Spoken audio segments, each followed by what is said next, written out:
Hello, and welcome to the third episode of Wine Talk Wednesday.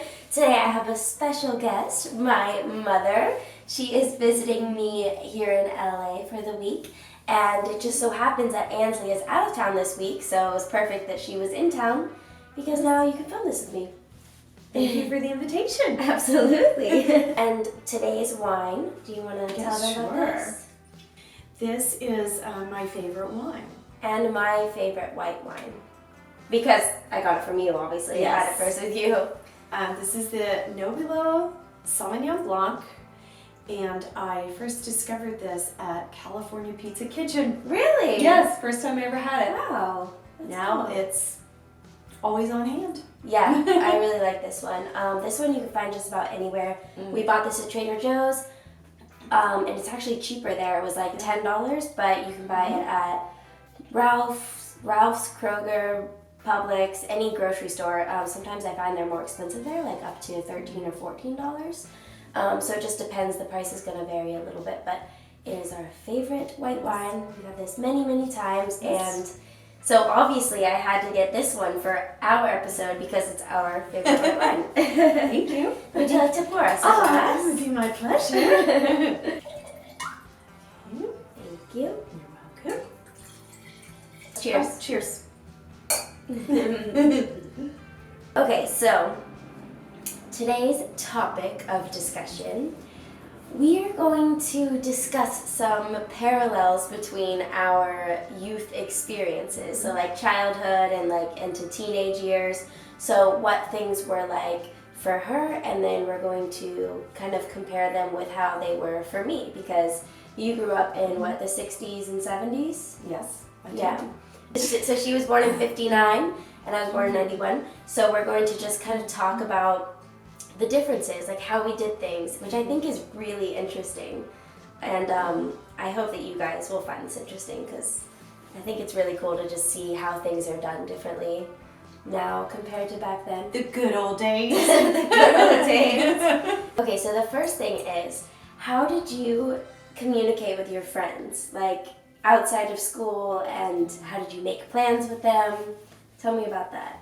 Okay, well, we made plans in school and we made plans in person. So wherever we saw our friends, if it was at church or at school, on the bus, later when I rode the bus, and that's how we made the plans. We could use the telephone, of course. But there was no cell phones, But, obviously. we saw the people every day that we were going to hang out with.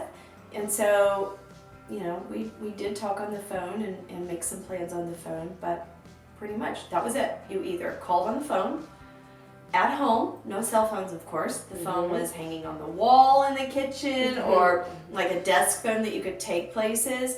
Or we just made the plans when we saw each other. Things were a lot different for me. I mean, when I was young, like even, 9, 10 years old, we had email by then and instant messenger. And that is what I would mostly use, like to make plans or to talk to friends after school. We would kind of all go home and get on our computers and talk on instant messenger, AIM, if some of you remember.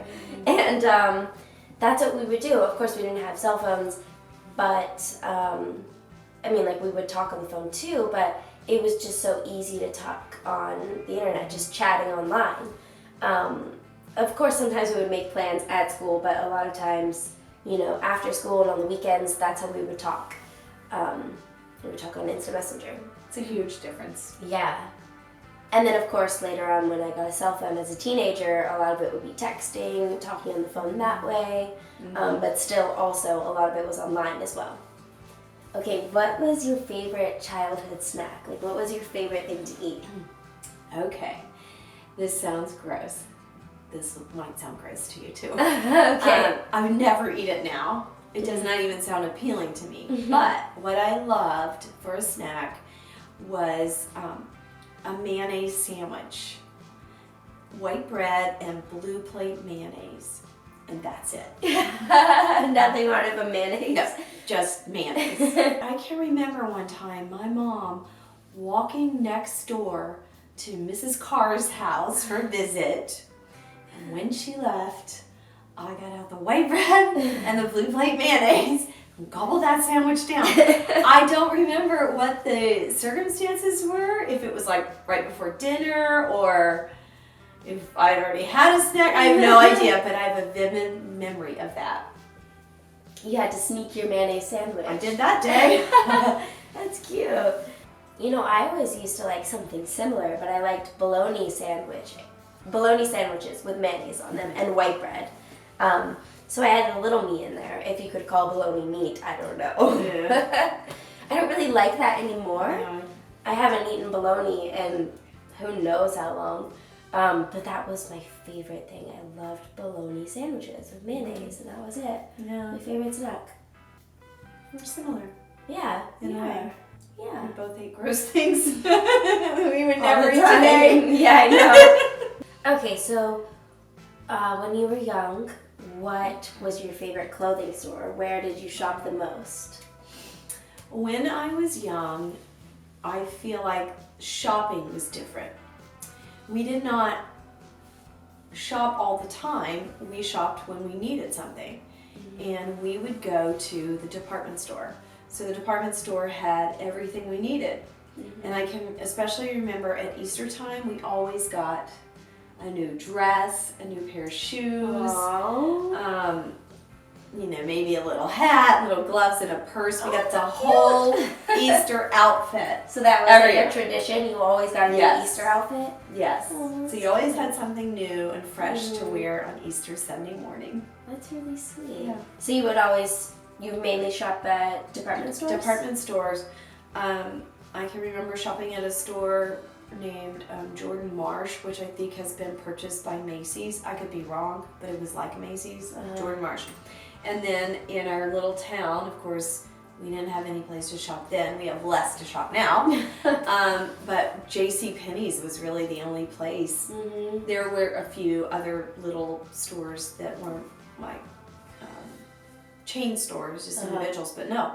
That was it. Department stores is where we shopped. That is so interesting. The way that I would shop, which you were with me, but Of course.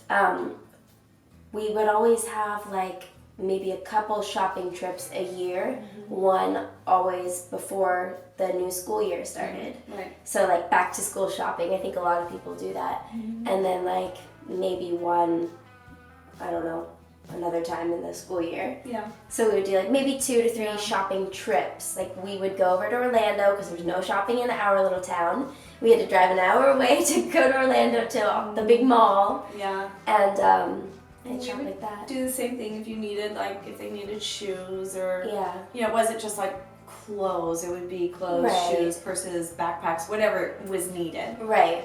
Especially So- for school. Well, I guess I didn't stray too far from what my Yeah. parents taught me.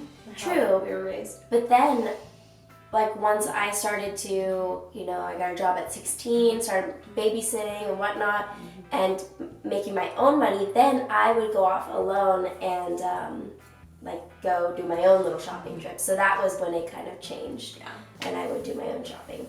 The last thing I want to ask you about is, like, what age did you start wearing makeup, and did you have like a skincare routine or like a beauty routine that you did? And I think that'd be really interesting to know like what you used and everything like that. I think that this is another real difference. Okay, first of all, I think it has a lot to do with the internet, like what you're watching right now, and all the different beauty channels. Younger girls are exposed to so much. We didn't have that. When we shopped for makeup or skincare, we shopped at, like, there was no Walmart, so it was Kmart or the drugstores. That was where we got our makeup, which meant that was going to be Maybelline, CoverGirl. Yes, I wore CoverGirl foundation, pressed powder. I wore Maybelline. I still wear the Maybelline mascara. Is still actually my favorite. And then skincare, again, it was what we bought at like the drugstore. I can remember using Noxzema. Do they still make that? Yeah. Noxzema cream. Yeah. You just dip it in and smear it all, slather it on your face. Uh-huh. And not sophisticated. We were not sophisticated. Right. We put on makeup probably according to magazines and what everybody else was doing at school. What age did you start wearing makeup? About when I became a teenager, about 13. Was that when you were like allowed to? Yeah, and Okay. I had to be like allowed to. Oh. Yeah. And I will still say that my mother, what she washes her face with today is Dove soap. And Really? She has really nice skin. Just like Dove bar soap. Yes, I did not know that until about a month or so ago. We were just talking about it. That's awesome. What did you wash your face with when you were a teenager? Well, there were certainly times during my life when I had breakouts really bad, and I would use like Clearasil. Uh-huh. And I guess, was there a Clearasil cleanser? I don't know. Was it Noxzema a cleanser? I don't even remember. I don't know. I probably used Dove soap because it was in the shower. Wow, that's so interesting. Now we have so many steps to our skincare. I know. When it comes to me, you guys already know about what I do for makeup and skincare. It's a lot different. It is different, and I think that Lillian, I'm going to speak for her because this is something I viewed from Lillian is the youngest of four, and my oldest daughter, Megan, of course, is quite a bit older. But when Lillian first started wearing makeup, she already knew a lot, which came from her sisters. Oh. And do you remember how old you were when you first started wearing makeup? Yeah, because I remember that I started my period really young, which means that I was like going through puberty younger and breaking out like on my face more than the other girls in my class. And so I remember that was when you started letting me wear concealer to put over my breakouts because I was like embarrassed. So she let me wear. I remember that. Do you remember that? Not really. No. Honestly, not really. But you let me wear some concealer, but Such nothing a else. Good mommy. You were. That was sweet, and I think that helped my confidence at the time. So, Yeah, but I'm sorry about nothing that. else. But I was allowed to wear concealer on my spots, and then I think I don't know, maybe by 6th, 7th grade, I was allowed to wear some eyeshadow and just a little bit. I wonder, and we probably have to ask your sisters for this, but I wonder if you were wearing makeup younger than they were. Probably. Yeah. Okay, so that is all that we have for this Wine Talk Wednesday. I think it's really interesting to talk to you and just like see how things were different when you were growing up because, I mean, things change every generation, so I think that's really cool. And maybe that would be an interesting question for you guys to ask your mom or dad or whoever that lived in, you know, another generation from you, how things were done. It's just an interesting conversation and it's just cool to know how things were done differently and how much things have changed. And I can tell even in the conversation between us today, it's made me a little bit more aware of how things were different and looking back and like, oh, you know, I didn't see this about that. Like, so it's been fun for me just to take a look back as well. I think it's just an interesting conversation overall. I hope that you guys found it somewhat interesting. I hope so too. I know. I think it's cool. So yeah, that is all for this video. Thank you, Mom. Oh, thank you, and Ansley, for allowing me to take your spot. A little substitute for the week. Yeah, and I've enjoyed, I know I've only watched 2 of your Wine Talk Wednesdays so far, but I've enjoyed them. It's been fun. It's just kind of like girl talk. Like It is. Interesting and girl talk. Yeah, that's what it's supposed to be. Just lighthearted fun. Yeah. Just talking about whatever. And of course, a little wine. And having a That run. I'm done. That never hurts. Cheers, anybody. Cheers. So that is all for this video. Thank you guys so much for watching, and I hope you enjoyed it. And also check out the last video that we did together. I did a tutorial on her, a little curly hair tutorial. So I will list that below for you guys. So thanks again, and have a great day.